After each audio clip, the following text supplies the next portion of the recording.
ሰላም አለይኩም ወራህመቱላሂ ወበረካቱ። የዛሬ የአሁኑ መልእክቴ ስለ ጾም ደረጃዎች ነው፣ እርከኖች ነው። ጾምን እንዴት ነው የሚያዩት ዑለሞች፣ በምን አይነት እርከን ነው የሚከፋፍሉት የሚለውን ጥቂት እናያለን ኢንሻአላህ። ጾም ዑለሞቹ በሶስት እርከኖች ይከፍሉታል። ከትንሽ ከዝቅተኛ ጀምሮ መካከለኛ፣ ከፍተኛ የጾም እርከኖች አሉ። የመጀመሪያውና ዝቅተኛው የጾም እርከን ሶሙል ዑሙም የሚሉት ነው። ጾሙል ዑሙም የተራው ህዝብ ጾም ይሉታል ሲተረጎም፣ ወይም አጠቃላይ የማህበረሰቡ ጾም ይባላል። እሱ ጾም ሆድን ከምግብ ከመጠጥና ከጾምን ከሚያስፈርሱ ሌሎች ጉዳዮች ራስን ማቀብ፣ ሻህዋን መግታት፣ ሆድን መግታት እሱ የማንኛውም ሰው ጾም ነው። በፍቅህ ኪታቦች ውስጥ ስለ ጾም ማስፈጠር፣ ስለ ጾም ሸርጦች፣ ስለ ጾም አርካኖች እና ሌሎች ጉዳዮች የሚነገረው ከዚህ የጾም አይነት አኳያ ነው። ሁለተኛው ሶሙል ኹሱስ ይባላል። የተለዩ ሰዎች ከተራው ህዝብ ትንሽ ለየት ያሉ ወጣ ያሉ ከፍ ያለ ደረጃ ያላቸው ሰዎች የሚጾሙት ነው፣ ወይም ሶሙ ሷሊሒን ይባላል። የሷሊሖች ጾም ነው። እነሱ ደግሞ ጾምን የሚሉት ምግብን መጠጥና ሌላ የሚያስፈጥር ነገር ስለተው አይደለም። ይሄኛው ፈሁወ ከፉ ሰምዒ ወልበሰሪ ወሊሳኒ ወልየዲ ወልሪጅሊ ወሳኢር ልጀዋሪሒ አኒል አፋሚ፣ ጆሮን፣ አይንን፣ አንደበትን፣ እጅን፣ እግርን እና ሌሎች የሰውነት ክፍሎችን ከወንጀል ማቀብን ነው እንደ ጾም የሚቆጥሩት። ያኛው ዝቅ ያለ ነው። ከዚህ በላይ ከፍ ብለው ሌሎች የሰውነት አካሎችን፣ ጆሮ መጾም አለበት፣ ሐራም መስማት የለበትም።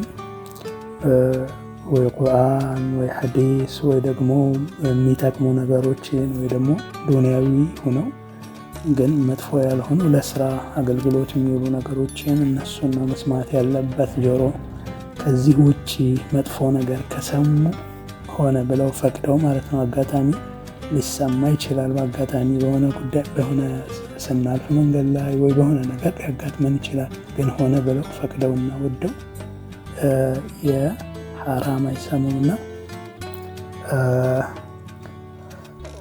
ይሄንን እንትን ሌላም ልክ እንደዚሁ እንደ እንትን ሁሉ እንደ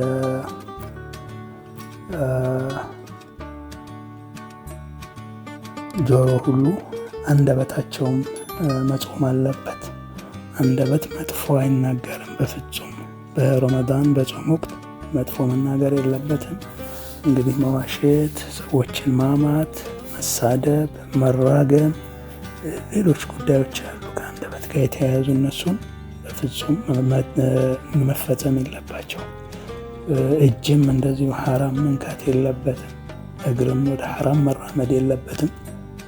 ሌሎች የሰውነት ክፍሎችም እንደዚሁ ለተፈቀደላቸው ጉዳይ ብቻ ለሐላል ጉዳይ ብቻ እንዲውሉ ማድረግ። ይሄ ሶሙል ኹሱስ ወይም ሶሙ ሷሊሒን ይባላል።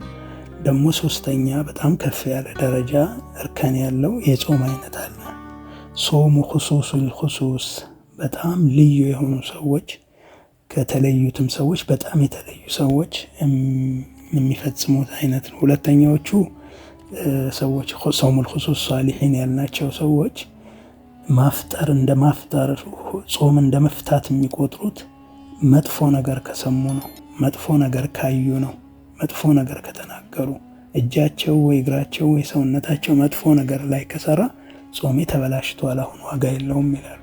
እነዚህ ደግሞ ከዛ በላይ ከፍ ያሉ ናቸው። ሶሙል ኹሱስ የሚባለው እነሱ ሶሙል ቀልብ ይባላል።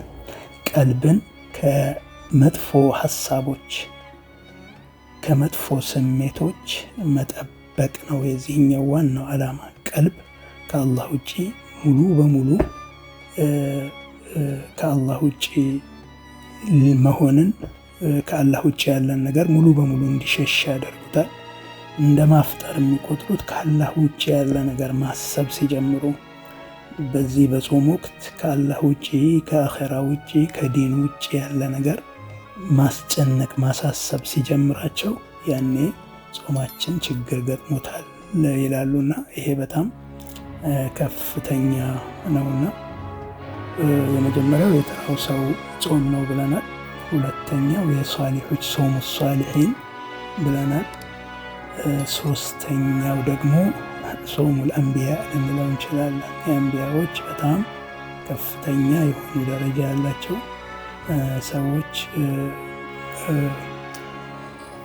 የነሱ ደረጃ ነው እና ቢያንስ እኛ የመጀመሪያውን ደረጃ የግድ ነው። ሁሉም ሰው ከምግብ ከመጠጥና ከሌሎች ከሚያስፈቱ ነገሮች ተቋርጦ ነው የሚውለው።